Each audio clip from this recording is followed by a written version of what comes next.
le mot de la réconciliation. Das Wort der Versöhnung. Non pas le mot réconciliation, mais le mot de réconciliation, c'est-à-dire le mot de la réconciliation. Autrement dit, le mot par lequel on engage la réconciliation, par lequel on offre la réconciliation en tendant la main, le premier. Donc, le mot de la réconciliation, c'est l'acte, le speech act, par lequel, d'un mot en parlant, d'un mot qui est une parole, on entame la réconciliation, on offre la réconciliation en s'adressant à l'autre. Ce qui veut dire au moins qu'avant ce mot, eh bien, il y avait la guerre et la souffrance et le traumatisme, la blessure.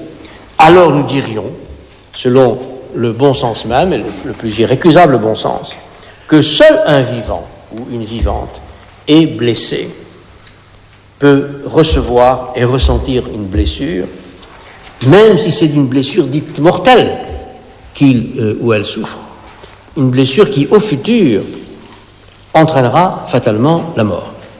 Donc, lésion, coup, plaie, traumatisme, balafre, coupure, écorchure, éraflure, mutilation, incision, excision, circoncision, toute blessure imaginable n'atteint un tissu vivant qu'en y laissant, du moins dans son moment propre, une cicatrice.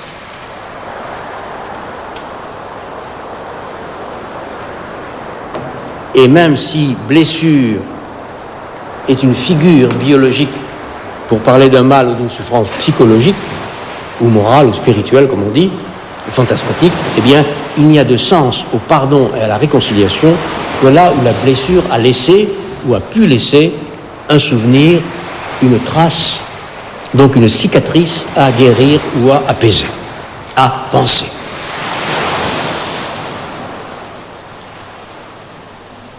Parler, ce serait commencer à se réconcilier, même si, et Hegel ne l'ignorait pas, même si on est en train de déclarer la haine ou la guerre, ou de s'injurier, ou de s'insulter, ou de se blesser, dès lors qu'on parle, dès lors qu'on se parle, un processus de réconciliation est en marche.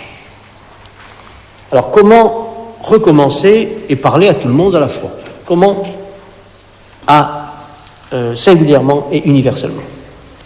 De plus, la question comment s'adresser à plusieurs, à plus d'une singularité, pourrait dessiner la croix du pardon, la croix même du pardon. Alors, entre en scène Nelson Mandela.